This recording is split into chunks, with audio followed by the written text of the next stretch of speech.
Greetings, everyone, and welcome to our webinar, Making Tough Decisions in Times of Disruption. This is part 2 of our Leading from Your Core series. Thank you very much for joining us. We're going to wait just a couple more moments, just as people continue to join the room, and then we'll get started.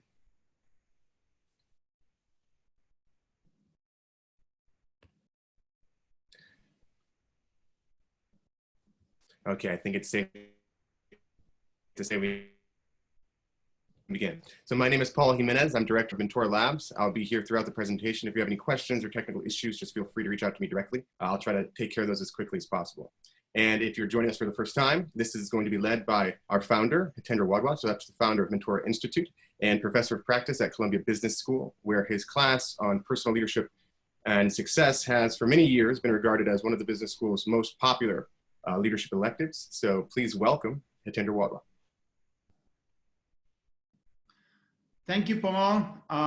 Warm welcome to all of you.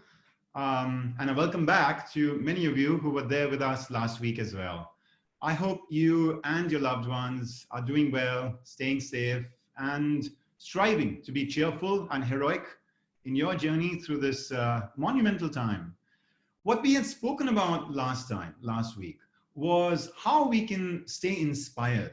How, despite some of the uncertainty and a profusion of bad news that is coming, both about the economy and also about just the state of health, in society, that and some blows that we may be taking personally in that regard, how critical it is, for us to actually infuse the right kind of spirit in everything we do, both at home and at home. I'm not going to say at work because most of us are working from home. So both in your professional and in your personal life, the power and the practice of inspiration. And we spoke there about how to invite yourself to see this as one of those moments in history where we're all being invited, humanity is being invited to go on a hero's journey, to be on this quest for more meaning, to be in a position so that when years later you look back, you will feel a sense of fulfillment and pride. And you will recognize that these were not easy moments, that there were a number of challenges. There was even some sense of loss about certain things materially that one had to give up. But somehow the path that you took was one that made you feel, at the end of the day, very grateful for what it made you come out to be, and the manner in which you were able to serve your family, your workplace, and your community. That was a conversation last time, and many of you who were not able to be with us live have also watched that virtual class on YouTube. We have that available for you as well if you're interested. I just wanted to kind of re-anchor us back in this journey that we're on towards taking any of the learnings that I and my team can bring around how to rise to your full potential in these kinds of tough moments. We've just finished speaking about what we did in our last class, last Thursday. And today's focus is going to be on choices, tough choices, hard choices that you and I and all of us are confronting moment by moment. Before we get into it, let's just take a moment in the chat window and just connect with each other. So just share, where are you tuning in from today? The location where you're coming from, and also one thing that is a source of growth or fulfillment or joy for you in this transition that the world is going through. So let's shift ourselves into that moment of sort of appreciation and gratitude. Think and share one thing that is giving you a sense of fulfillment or growth or appreciation even during these tough times.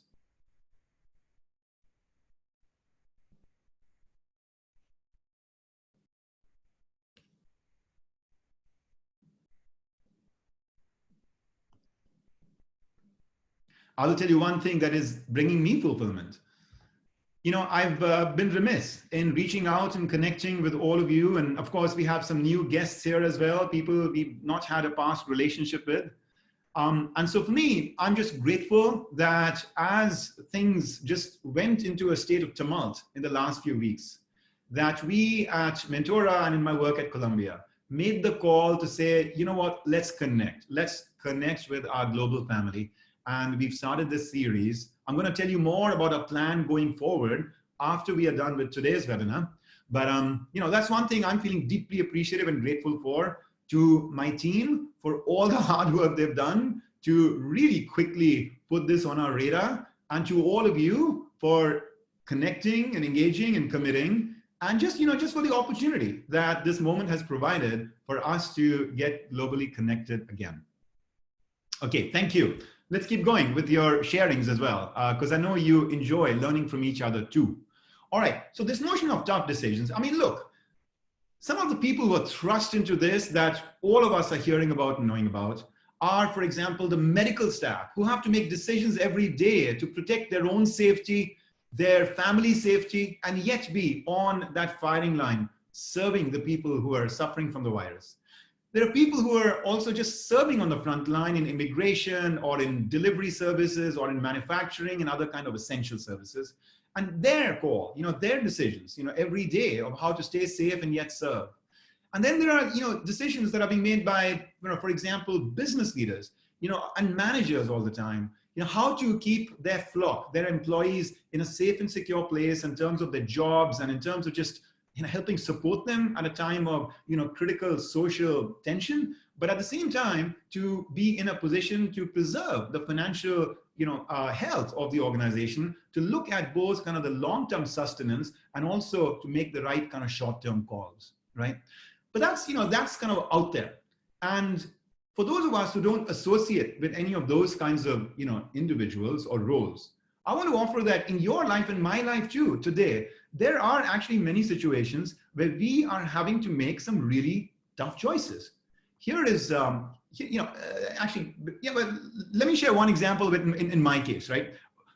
So I was at the airport at New Delhi a few weeks back, and I was on my way to the United States. I have been living across these two continents for many years now, where I serve and work out of New York, but once every 3 weeks or so, I spend a few days in India. And the reason for that is that we decided to raise our daughter in India. She goes to the American school here, the American Embassy in New Delhi. And my wife and daughter spend, a large part of their time in India, except for summer and winter vacations. So I was here with them. That time was up. I was coming back to New York. And then when I'm at the airport, I get one email and then I get another email. And both these emails are essentially saying the following. One, that a keynote that I had to give the next week in New York has gotten moved to October because of coronavirus. And the second, that a critical meeting I was meant to have with a certain organizational leader has been moved from physical to virtual, all right? So this question leapt up in my mind, which is, Hitendra, I know you've checked in, you've gone through, security, and you got your, boarding pass, but shouldn't you just like pull back and not go to New York? Because just look, both these meetings have gotten deferred, or virtualized. And then there was a part of me which said, no, just keep going along. Just keep going along. Because like you're already here, the flight is going to leave in like 30 minutes. And there are also other meetings that you have going on there. Should I leave or should I stay? All right. That was an example of a tough decision that I faced in that moment. Tough decisions are decisions where the stakes are really high and where you really have a lot of complexity of factors that you have to keep in mind. And in some ways, there are a lot of unknowns, things that you don't know about. What will be the course of this virus in my community? When will it take? How long will it take for the economy to recover? Et cetera, right? So large unknowns, stakes being really high, and a lot of complexity in the decisions. Let me ask you this. What is, for example, one tough decision that you are facing recently? What's an example of a tough decision that you have had to confront recently? Perhaps you've resolved it, or perhaps this is still something on your mind. I'm just curious to see examples of what you're thinking of as some of these tough decisions.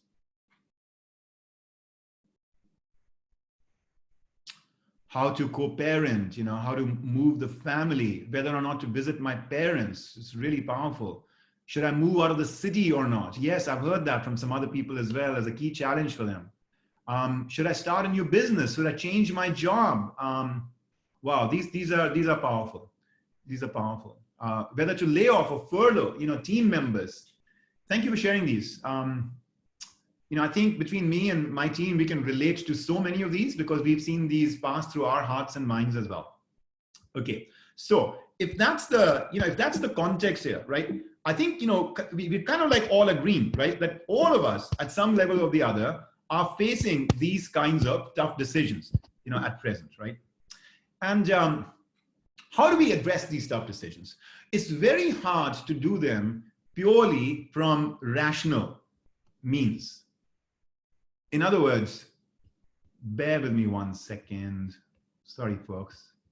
I seem to have lost my visibility into my video. I'm going to take this moment while Hitendra figures that out, just to remind everybody to use all attendees and all panelists as opposed to all panelists. Otherwise, the entire room won't see what you're writing. Thank you, Paul. I am almost complete in eliminating all the mess on my desktop so I can actually get back to the video. I'm not being able to see you guys, but okay, why don't you confirm for me that you can see me fine, Paul, and then I think we're all good, because I can see you just fine.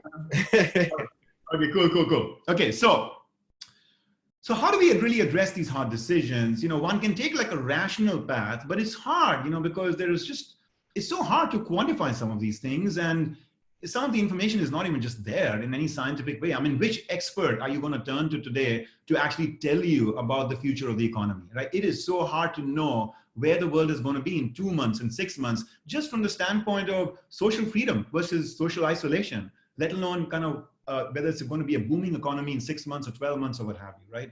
And so what happens in moments like this? One thing that I've seen from my study of great leaders from history is that in moments like this, they turn to their closest friend. And who is that closest friend? Well, here is a quote from Lincoln at a time when he was being besieged by all the challenges in the Civil War as the president of America, at a time when the country was being riven by the whole struggle over whether or not to preserve the institution of slavery. And there were hundreds of thousands of lives being lost. And he was having to make daily calls as to the course of that war, as to whether he should actually build a bridge and seek peace, and just stop this bloodshed or not, etc. And a moment like that, at one point, he said the following.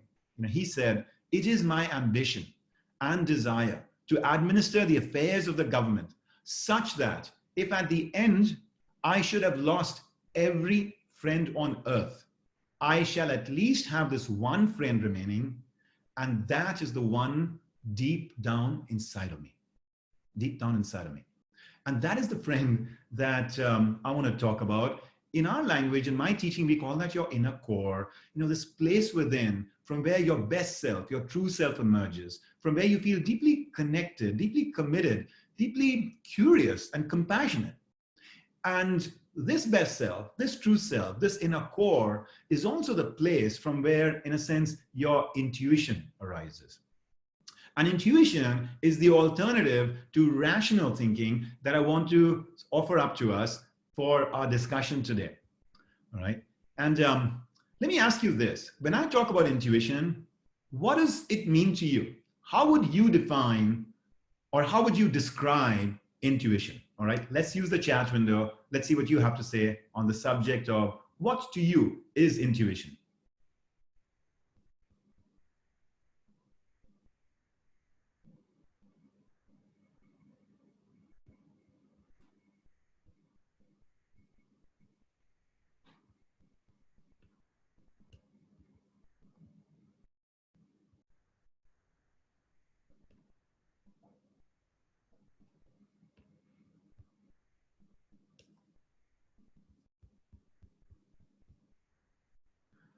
Thinking beyond logic, a gut feeling, a decision based on my values, cognitive thinking, gestalt. Okay, very good, very good. Inner voice, something that makes my experience speak. Okay, very good. So you've got a lot of good, good thoughts and ideas up there. Here is one way to think about it that I might just sort of like offer, right? Which is that intuition is where you feel automatically, right, in a non-conscious way, almost in an instant and effortless way, and sometimes even unexpectedly, right? A certain feeling, something which is not necessarily verbal, that just comes to you. And it's very holistic, as opposed to reason, which tends to break things into logical parts and analyze each of them separately.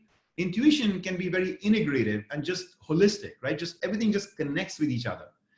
And in those moments, we feel more like we are the recipient, not the initiator of that intuition, as though it's just something coming to us, as opposed to something coming from us, right? And so if you just kind of intuitively think about that as intuition, again, many of you have given me good thoughts, and it's obviously something that you have some comfort with. It is part of who you are.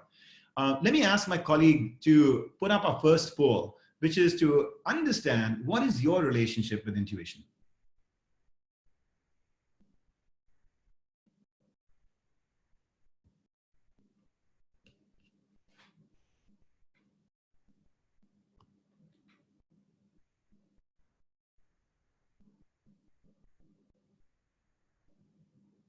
Okay, let's just see where we are on this, Anavik.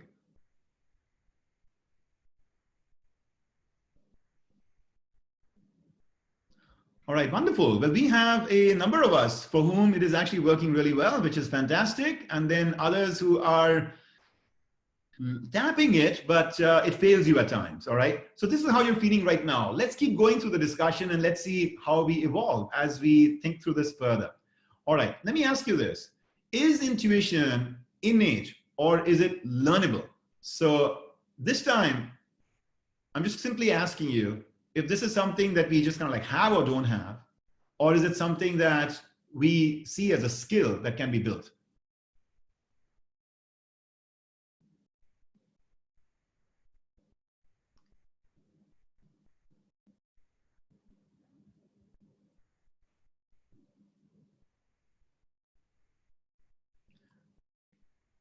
Okay, thank you. Let's just see where we are. I know some of you in the chat window are saying it's both.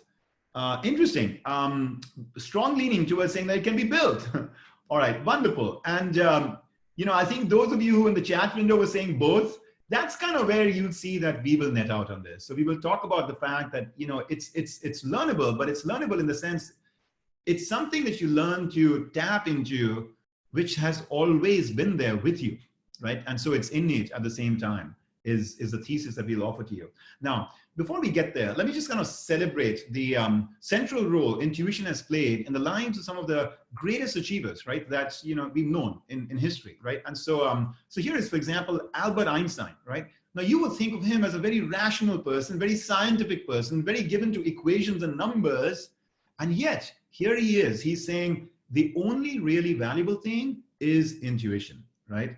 And then he says, the intuitive mind is a sacred gift, and the rational mind is a faithful servant. We have created a society that honors the servant and has forgotten the gift. That's a very powerful statement. It's a little statement about the manner in which we operate in modern times, where the scientific temperament, which is interesting because here is Einstein a scientist, right? But that temperament tends to make us train ourselves in reading, writing, arithmetic kind of skills, which are very helpful in building the rational cognitive part of our thinking. But what about the intuitive part of our thinking, and how can it particularly play a role to help us in these tough times for the kinds of decisions you guys are talking about? That is the conversation that we're having today. Steve Jobs as well, in the business world, right, said intuition is a very powerful thing, more powerful than intellect, in my opinion. It has had a very important role to play for me. All right. So interestingly, Tim Cook from Apple describes this moment where he was interviewing, with Apple at a time when he had just taken up recently, just new position at Compaq Computers at that time. And so it's not really a moment where an executive is looking at kind of leaving, right? And he said that suddenly a flash went through my heart, and it occurred to me that this is it. I am going to join this team at Apple because I have a once in a lifetime opportunity to work with a creative genius. And he said, as engineers, we are taught to make decisions analytically, but there are times when relying on gut or intuition is the most indispensable thing. Okay, so now let's talk about sort of like the how part of intuition. Actually, I'm sorry. So far, we've talked about the why part of intuition. Before we talk about the how part, I want to talk about the what part. And in the what part, I want to offer you that we talk about this monolithically, intuition, but it's actually three different things. There are three different kinds of intuition. The first is what you might call expert intuition, right? And expert intuition is something that was memorialized in Malcolm Gladwell's book, Blink, for example, right? It's a wonderful book to help you understand the power of expert intuition. What expert intuition says is that in any area that you gain a lot of expertise and experience in, what will happen is the subconscious part of your brain starts to get very programmed in that.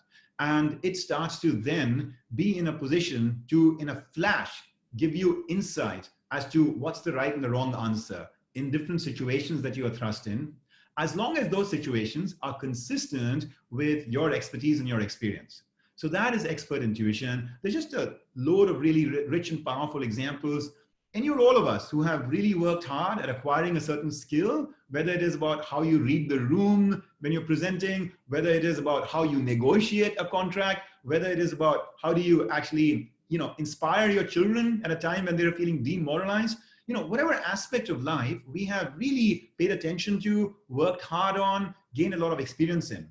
I think you will recognize the role that expert intuition plays for you there, because very quickly in a flash, sometimes even before the words, and thoughts come to you, the sense comes to you about what the right action is in a given moment, all right? So let me just pause there, because I'm going to actually rapidly move to the second and third kinds of intuition. That's what I really am here for us to talk about, because I think it's those second and third kinds which will apply so much to the present situation, more than expert intuition. But before I do that, let me just pause for a minute and just check in with you. In the chat window again, can you just take a second to tell me whether you relate to this idea or not? This notion of expert intuition, and in whatever area that you are really, really good at and strong at, that yes, it's not just like rationally, slowly thinking it through, but there's this part of you which can make very good and quick judgments in those areas. Yeah, very good. Okay, great.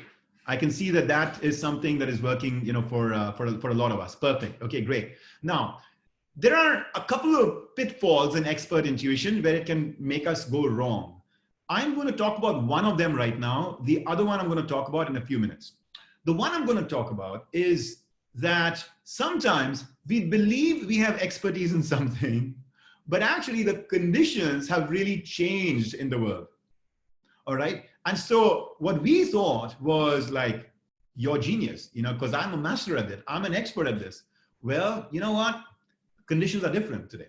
And when conditions are different, we want to be very watchful that we don't go for that impulsive, quick, I know it, let me just kind of butt in here, let me just interrupt you midstream, and let me just share. This is the right thing to do. Why? Because I've got 15 years of experience in this, and I know it. Guys, I just know it. We want to be very watchful of that in a world that is constantly changing around us, because in those moments, our expertise might have been grounded on data and experience coming from a different context. I've seen that from time to time. In my 15 years of teaching, for example, at the business school at Columbia, what I found is that, the world is changing and the student community is changing. And I may have found something to be just the perfect and right way to express and say and explore an idea, right? But 2 years, 3 years later, I just get a surprise where it doesn't land on the audience in the same way. And then I have to wake up and realize that I have to stay on my toes. I have to keep adapting and sensing and understanding what is happening in the world in a way that requires me to open up and shift and modify it is, right? My own thesis, my own message, to make it even more apt and relevant and up to date for the present time, all right? Okay, so that's about expert intuition. But let's, okay, so let's go back to my story, right? I was at New Delhi airport. I had this, couple of pieces of news which said that things were, in New York starting to get virtualized and starting to get postponed, right? Now, in that moment, I acted on my expert intuition. My expert intuition said, Hitendra, you've been playing this game for like 15 years. My daughter is now 18. She's in, graduating from high school this year. For the last 15 years, you've been going back and forth like this. And this is the way the game is played. You spend a few days and then you take a flight and then you go back to New York for like 2 to 3 weeks, and then you come back for a few days and then you go back. And so you're now at the airport, just go, and so that's the voice I listened to in that moment, the expert intuition voice.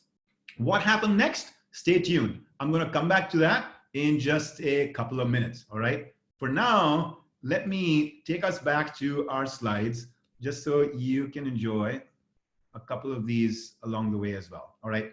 The second kind of intuition that I want to talk to you about now is what I call creative intuition. Creative intuition. This is going to be very applicable for today's time. By the way, keep sharing questions and remarks in the chat window. My colleague Paul is reviewing them as I speak, and we will create a moment close to the end that we can at least engage on a couple of these. All right. So now when it comes to creative intuition, well, here's a motivation for this from Einstein. He said, logic will take you from A to B, but imagination will take you everywhere, right? And then Schopenhauer, he said it beautifully as well. He said, talent hits a target no one else can hit, but genius hits a target no one else can see. No one else can see. All right. And so here is what sort of creative intuition looks like, right? As opposed to expert intuition. With creative intuition, it works in more unfamiliar and new situations. For example, the kind of situation we're in today, which is unfamiliar and new for many of us. What it does is it provides much more breakthrough solutions and more novel ideas, something which is like out of the box. It's not grounded as much in expert knowledge of one domain, but it's grounded in sort of like forming connections across diverse domains, right? Maybe like the humanity part of you really connects with the technology part of you, connects with the financial and business part of you. That's creative intuition, right? You get these flashes of insight at very unexpected moments on things you may have been like really struggling with and thinking about for a long time, maybe for a month, maybe for a week, maybe for like several hours.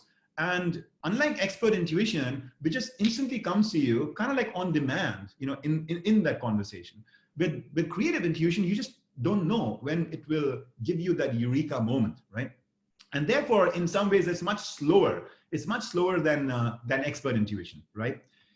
And this creative intuition consists, so let me just pause there. Before I go on, can you again just quickly in the chat window, just like share with me, like, do you connect with this idea of expert intuition? Is it something that you recognize, and do you also start to see how this is different from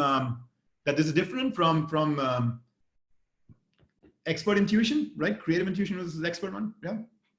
Yeah, and you notice how we just use this term intuition, out there, a hunch or a gut, whatever, but we don't differentiate these.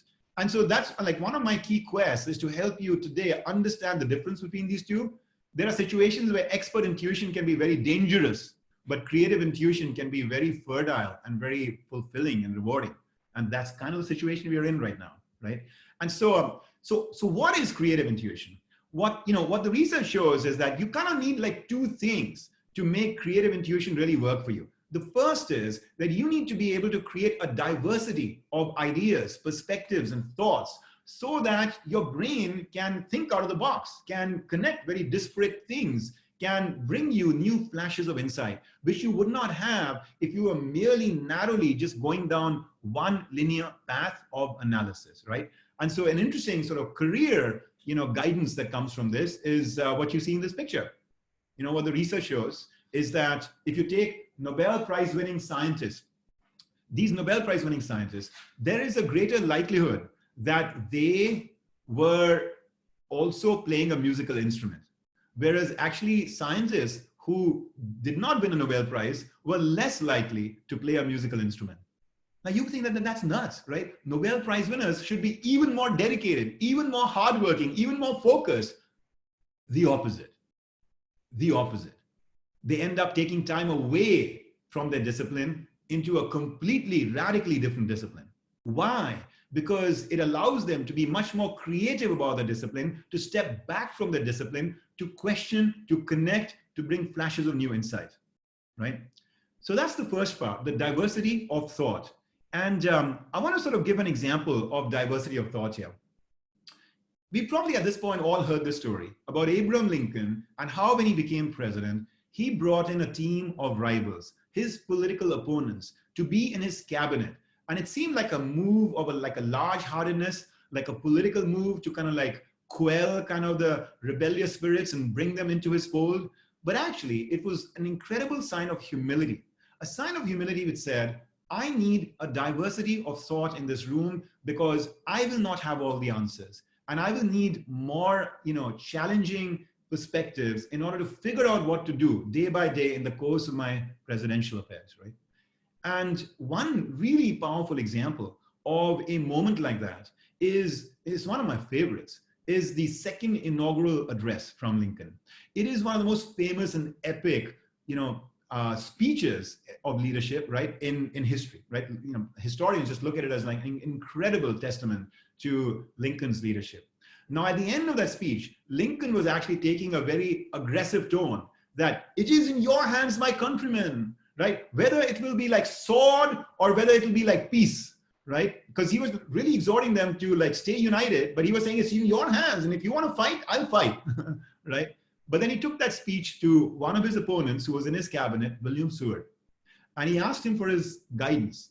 And the epic paragraph, I'm sorry, I'm referring to his first inaugural, not his second inaugural, his first inaugural, okay? If you actually read his last paragraph in the first inaugural, you will actually see that that paragraph is so much more a piece of poetry. And a lot of it was actually written by William Seward, because he told him, Mr. President, you don't want to get so aggressive, all right? Let's calm it down, let's tone it down. And so that paragraph is all about, how, the mystic chords of memory and, we as the citizens of this country with all this great history, we can come together and this is what we can do. He's trying to inspire people to come together and to be united again. But here's the interesting thing.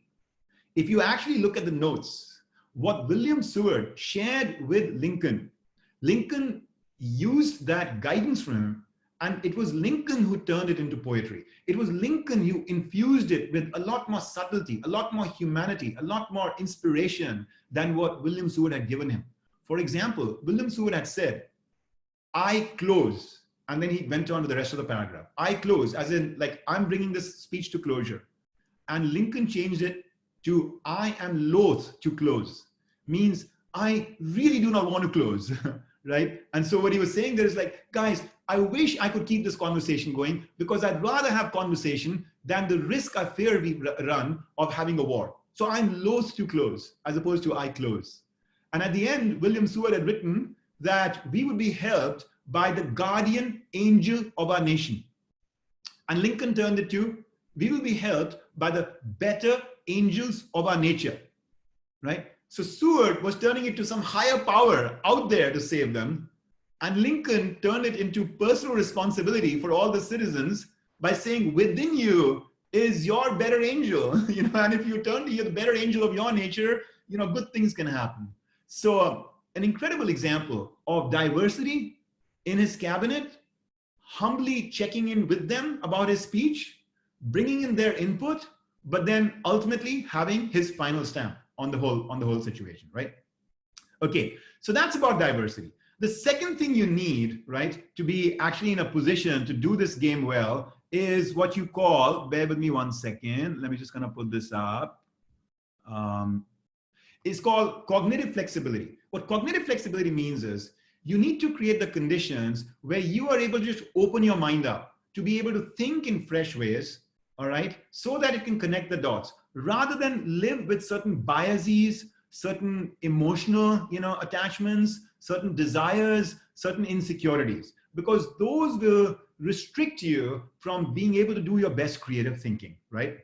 So for example, let me just ask you to read this, right? Can you just quickly read this loud to yourself? Right? Now, how many of you read this as a bird in hand is worth two in the bush? Yes? Well, notice what it's actually saying. It's saying a bird in hand is worth two in the bush, as Nikita just pointed out, right? Yeah. And the reason that we get caught in this trap is because we already have an expectation that this is saying something. And then we do not adapt that expectation to what the fact in front of us is actually telling us, right? And so this is just a quick little test and an example of how we get caught in a trap with creative intuition, which, by the way, we can with expert intuition as well. That we come in with a certain desire. should I visit my parents or not? You know, I really want to go there, you know, or like, if I don't go there, then this is, you know, this is just going to be terrible. If those emotions, those desires, those attachments are there with us, we are not going to be able to make the tough call in the most objective, in the most thoughtful, in the most optimal way, right?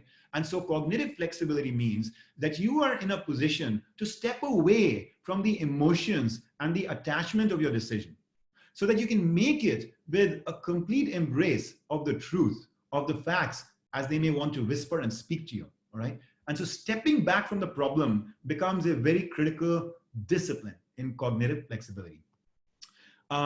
Here is an example of someone who really inspires me in this regard. This is Thomas Edison, the famous inventor, obviously a very creative and productive man. And you notice in his office that you see on the bottom right, there is a bed that you see by his desk. And he would actually have this discipline every now and then of using sleep, and especially the state between awake and sleep, as a way to create this kind of unhindered, uninhibited state in his mind where he could think fresh rather than be caught up with all the assumptions that he might have had, you know, for several days working on a certain experiment. In that picture that you see on the right top, he's actually lying down there and sleeping. And right there is one of America's presidents, you know, I forget his name, but I think Harding maybe, who is, you know, he's visiting the president, and here he is sleeping because he really found that his creative juices started to flow when he was engaged in that act of sleeping. Now, let me give you another little example though. This is Picasso. This is one of his very famous works, Guernica, right, on the top. And what you see at the bottom are these sketches, these studies that he was doing to explore and ideate before he actually made that beautiful painting on the top, right? And you see sketch number 11, 15, 19, 22, etc., right? And if you notice, actually, as he goes from sketch number 11 to sketch number 27, that face of the bull, which is a very central part of the painting that you see on the top left of the painting, right? It has evolved from what you see, for example, in 11 and then 15, where it looks a little bit more like the animal bull, right? To it becomes a lot more human in, you know, sketch number 19 and 22. And then he goes in some very crazy directions, you know, in 26 and 27. But then he comes back closer to 15, right? And that face is closer to the face he actually had in that final outcome. And so that's the other thing about creative intuition. You let your mind roam uninhibitedly to give you new flashes of insight and wisdom. And then you home in on the rational thinking that will help you analyze, do some trade-offs, and figure out the right path forward.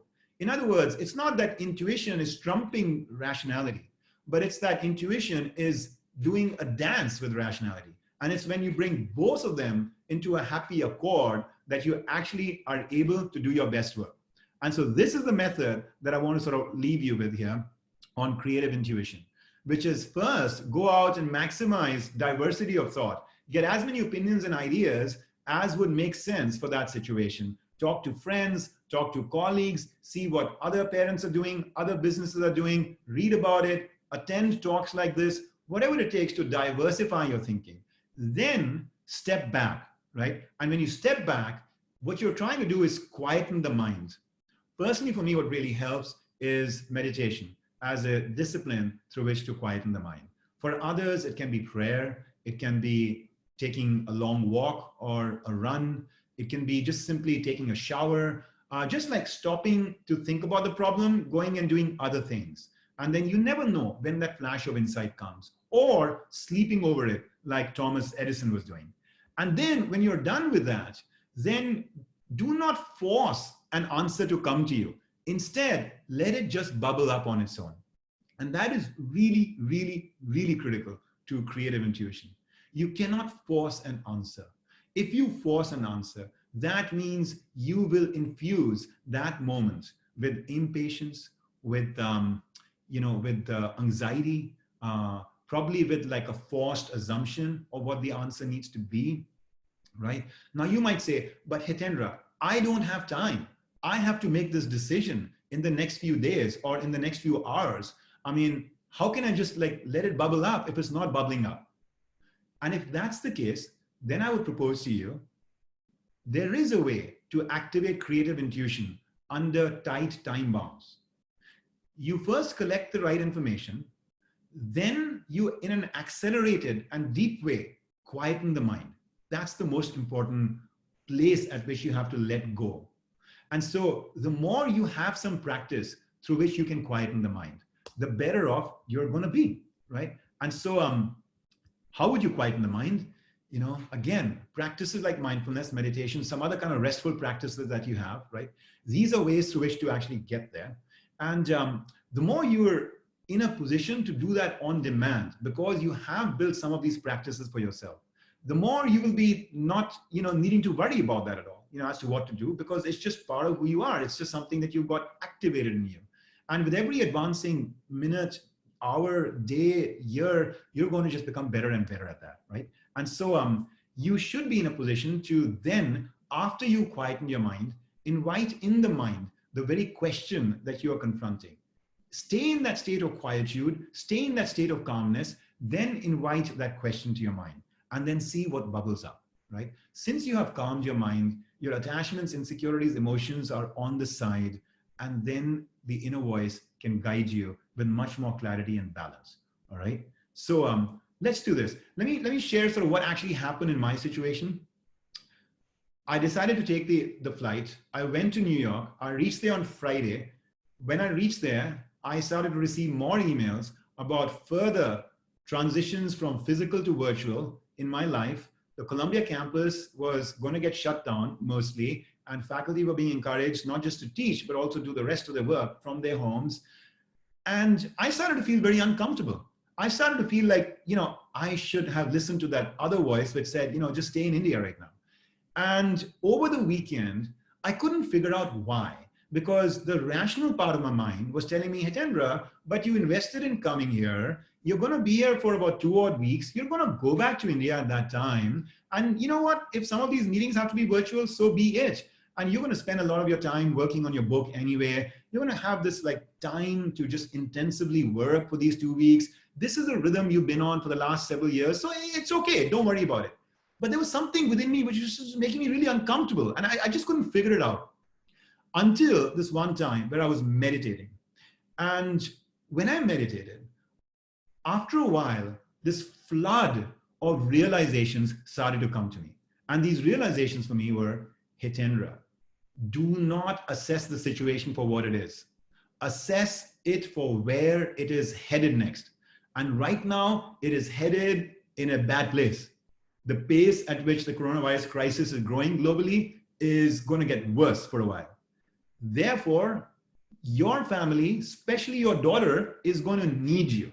This is a moment in history where tough things are going to happen for lots of us, including her, as a high school graduation might be at risk and all of that. And she would really benefit from having you physically there to provide some kind of moral and emotional support and try to inspire her and be a source of strength for her and all of that. And she's going to remember this moment for years to come. This is going to be a defining moment in her life. Do you want to be absent from her day-to-day experience of this moment, or do you want to be there? This thought came to me.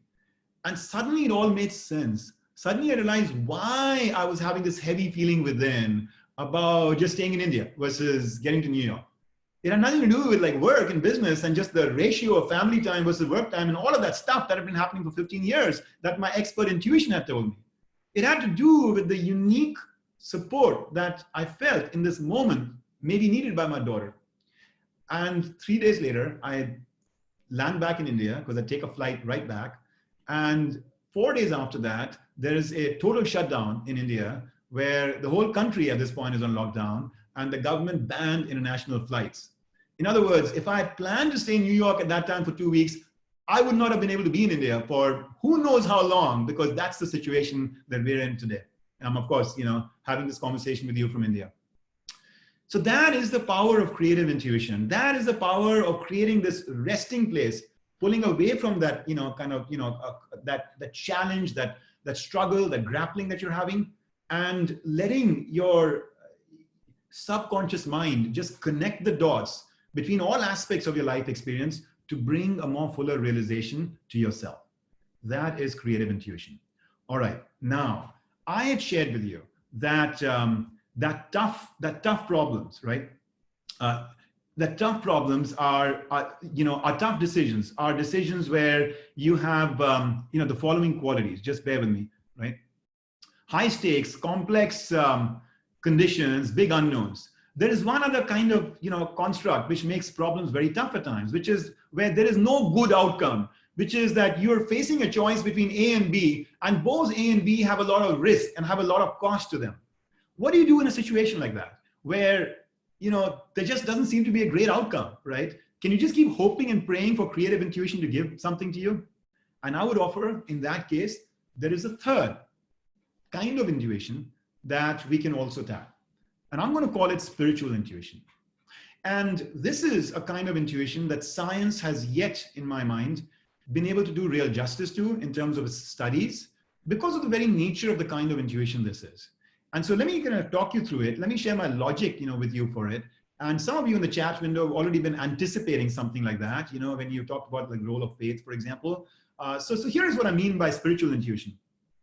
Spiritual intuition is where you operate with the following belief, that your brain is not a database. See, with creative and expert intuition, you believe that your brain is a database, and you pump a lot of expertise and experience and diversity, of perspectives into your brain, right?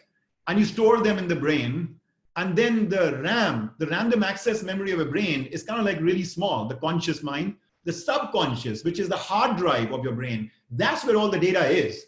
And so intuition, both for expert and creative intuition, is about finding a way to quickly access the whole hard drive for all the stuff in it and find just the relevant insights from it to bring it into your conscious mind, into the RAM, to inform and guide your decisions.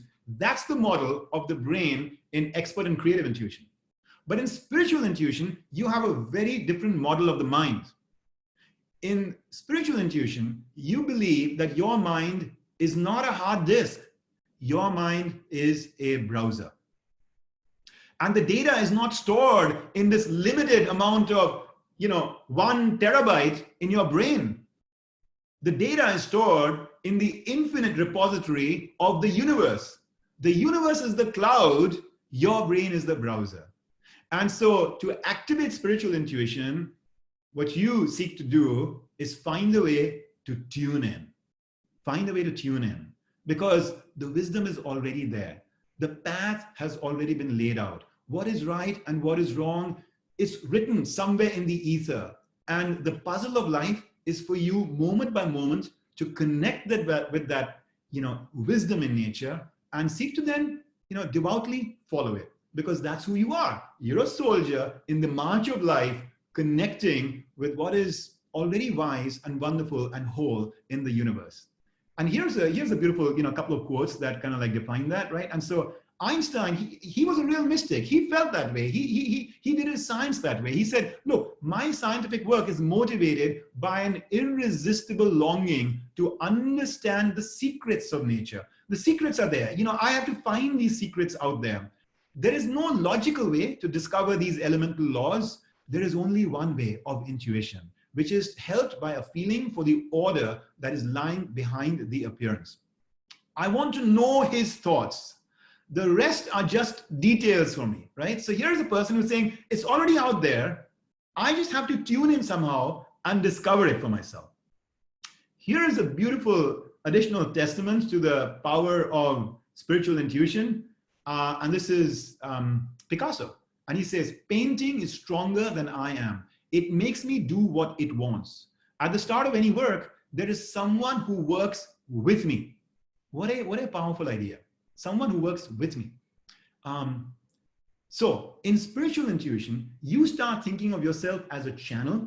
Your goal is to find a way to clear out the debris of attachments, desires, emotions, ego, so that you can tune in and be a perfect channel through which that cosmic wisdom can flow through you. Here's a beautiful, well, let me come back to that, quote from Gandhi. Truth is within ourselves. There is an inmost center in all of us where truth abides in fullness. And there's a moment in Martin Luther King's life in the civil liberties struggle where he was really fearing for his life and for his family's life. He was getting death threats. And he was thinking like, maybe I should just quit. maybe I should just quit. One of these tough choices that, that people face from time to time, right? The commitment to the world versus the commitment to their own safety and upkeep. And at that moment, he said, I knelt down in the middle of the night and I prayed. And he said, in my prayer, it seemed as though I could hear the quiet reassurance of an inner voice saying, Martin Luther, stand up for righteousness, stand up for justice, stand up for truth. And lo, I will be with you, even till the end of the world.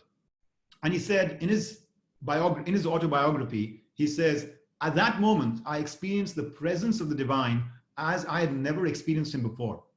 Almost at once, my fears began to go. My uncertainty disappeared.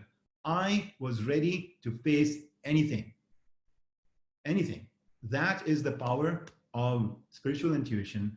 And this is a beautiful story that was shared in an article in CNN on his birthday in January this year, which I just was tremendously inspired about. And so let's do this. Let's do one more poll, which is, what is your relationship with your inner voice, right? This article of faith that you can seek to anchor yourself in, you can consider it your conscience. You can consider it your higher self. You can consider it God or a higher force. You can just consider it nature or the universe. I think that there is a diversity of languages in which we can connect with spirit. And it doesn't have to be that it has to be purely through the path of religion, for example. And so I want to kind of just open it up to ask you, how do you feel about this idea, about your connection with this inner voice in which we can get anchored in the way I'm proposing here in spiritual intuition. So Anovik, do you want to put up that final poll?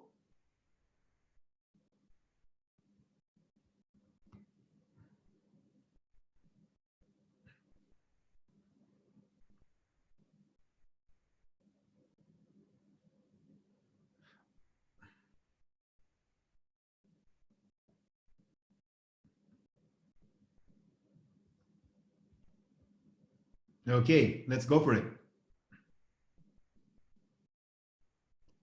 I believe in it and I need to become better at doing it. Yeah. Okay, so you remember where we started from, my friends, about intuition, and 60% of you said, I believe in intuition and I actively use it and I'm good at it, right? And my sense is, maybe given what I'm seeing here, that many of us were thinking about intuition as in expert intuition, or perhaps maybe as in creative intuition. And this is an opportunity for us to step our game up. If we mostly played with expert intuition, let us realize that in the present moment, we're going to have to need more creative intuition, because our expertise may just not be applicable in these conditions of tumult and disruption, right? And if we've got like the creative and the expert part nailed, maybe there's an opportunity to get into this mode, because let's face it, some or many of us are going to be confronted with very tough choices where there is really no perfect and ideal answer, where there are going to be major risks, where there is going to be loss, whichever way we look at it, in this option and in that option. And how are we going to be at peace with ourselves? And isn't that really the true victory? Because we cannot guarantee outer material, smooth paths filled with roses for the rest of our lives. At some point or the other, adversity does hit many or all of us, right? But what we can hope to, aspire to, is that we can go through those stages, the thorny stages, as well as the rose-laden stages, with a great sense of peace and a great sense of harmony from within, where we recognize that based on the cards life chose to deal me, I made the best calls. I made the virtuous calls. I made the calls in a way that was true to myself, that was true to my inner voice. How do we practice this? How do we build this? Well, that's a rich conversation unto itself. And, Gandhi, espoused the power of silence. Today, many of us are locked out, from being at bars and being at sports games and, and going to concerts. Well, maybe there is an opportunity for us to go into the inner bar and play the inner game and be connected with the inner concert. Whichever way is of, appeal to you, whether it is through yoga, whether it is through meditation, whether it is through just deep writing and reflection, whether it is through some discipline of exercise or, prayer or any other form of just the practice of solitude, of a discipline through which you create, in a sense, inner silence. Because here is something that Yogananda said. Yogananda wrote the book Autobiography of a Yogi, and it has been a big inspiration for me. He has been a big inspiration for me. He was also someone that Steve Jobs turned to every year when he read and reread that book once every year, the Autobiography of a Yogi. And Yogananda was a great proponent of self-realization, of looking for the highest potential within each of us, looking for sources of joy and wisdom within each of us. He was the founding father of yoga in the West, started self-realization fellowship in 1920, 100 years ago. So he said once, he said, it is when we become silent that our inner voice breaks its silence. So what are those practices of silence that you and we all can benefit from cultivating?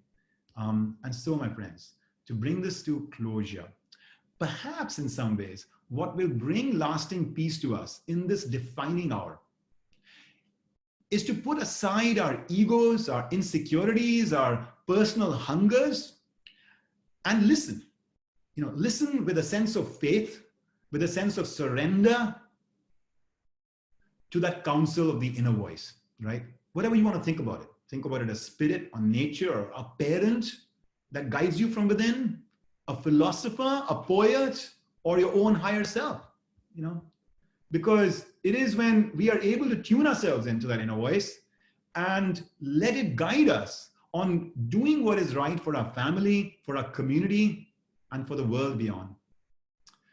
It is, if we do that, that maybe then, when we ultimately end up meeting with our friends, to toast the end of coronavirus, right? Whenever that happens, we would have learned that, yes, here I am reconnected with all of you, my friends, but what I'm most grateful for from this chapter that we just went through, that I reconnected through this chapter with my greatest friend.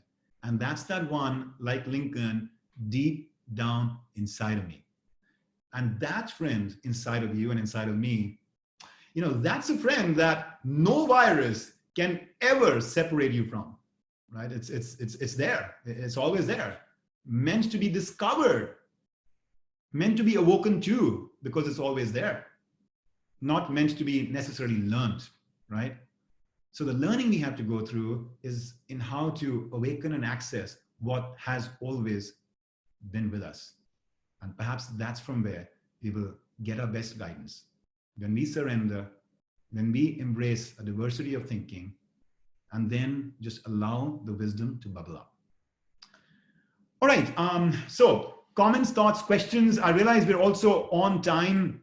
I also want to highlight, guys, let me just quickly show you before we turn to questions for just maybe 5 more minutes, if I can ask you to humor me and just stay with us. I just want to quickly share with you that you have an opportunity here, right, if you so desire, which is that we have our app, right, that we are giving you access to during this time, right, and you can use that, as some of you have done in the last few days, to take advantage of it and to learn from it, right, and to practice on it, some of the things that we are talking about right here.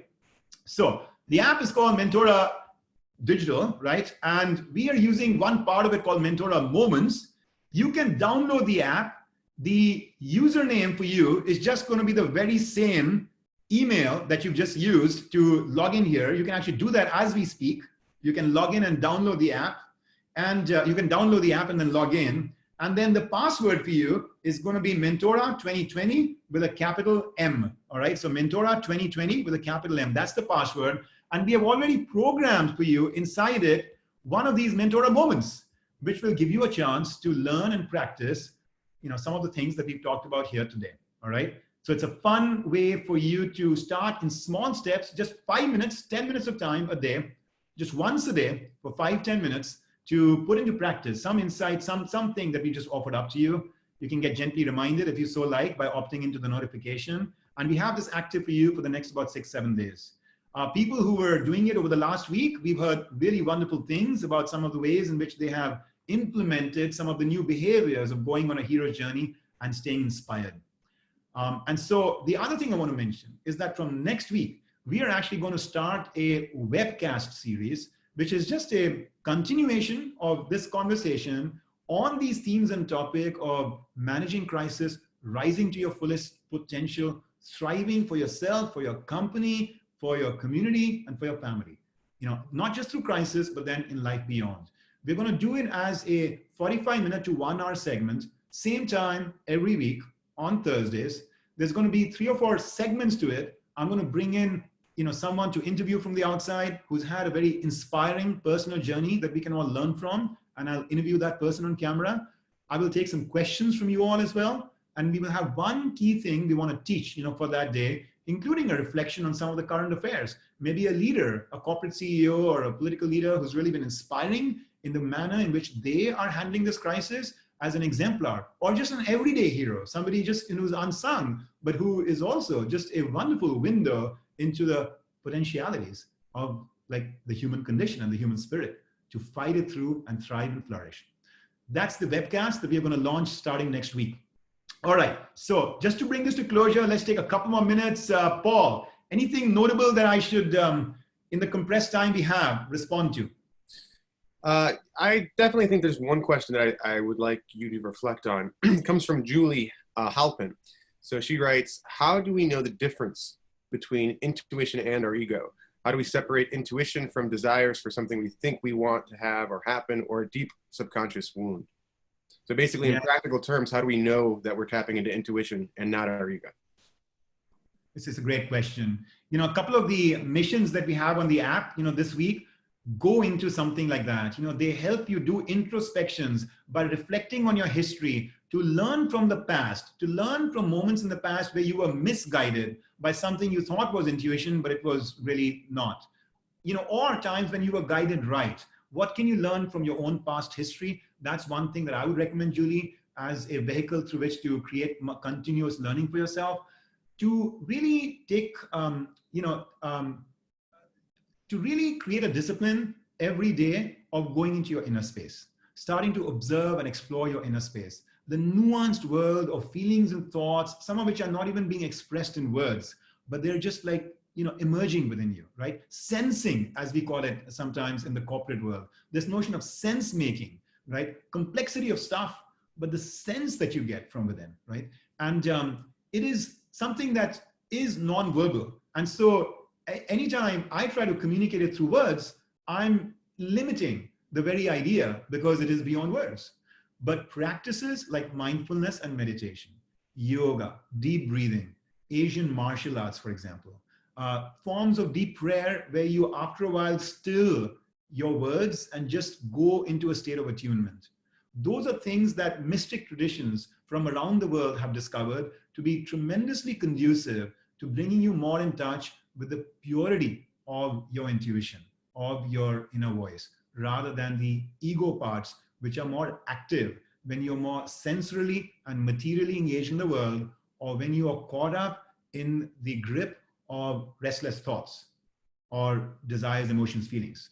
So the more you learn stress management practices in what they call, that activate your parasympathetic system in your body, rather than the stress system, the sympathetic system, where your adrenaline is flowing high and your cortisol is flowing high, etc. Rather than that system, these soothing practices that slow things down for you, even taking a warm shower, even just like stepping away from the matter, going to sleep, and before you fully wake up and become active, almost like when you're lying down, just applying your mind again to like, what are the fresh new ideas that are coming to you in that moment? It's more likely that you are in an ego-less state in that moment than you would be if you started to brush your teeth and then started to think about the problem. All right. Okay. Very cool. So I would love to see you guys back next week. I would love to have you offer this up to friends and family and colleagues, as many as you like. We have a great, aspiration here to be of service, to you and the world at a pivotal hour like this. I would love to have us get your feedback as to what is working, what is not working, how you'd like to see this improve, especially now that we made this commitment to an enduring, format, once a week. And I'm grateful for the opportunity we've had to come together on this. If you have ideas around making hard decisions, around intuition, and we were not able to cover them here. Since this is an area of ongoing research for me, and I'm starting to do more writing on this topic as well, I'd love to hear those as well. So do follow up and share those with us as well. Paul, is there any final sort of remarks or things that we want to share with folks before we leave? There are some comments around meditation and around like an actual exercise that perhaps we could point them to that would help with this. Okay. So I think it's something we might be able to follow up with, but that's one thing that I think is coming a lot. Okay, great. Thank you for that, Paul. And in Mentora, in the app, download it. You will find that in this week, I should have mentioned that there are going to be a couple of days where the exercise is going to be guided meditations. He's actually going to have a colleague of ours, Jen, who's going to be doing a guided meditation. You can take that and experience that certainly there. And we can come back during the weekly webcast and talk more about the power and practice of meditation as well. All right.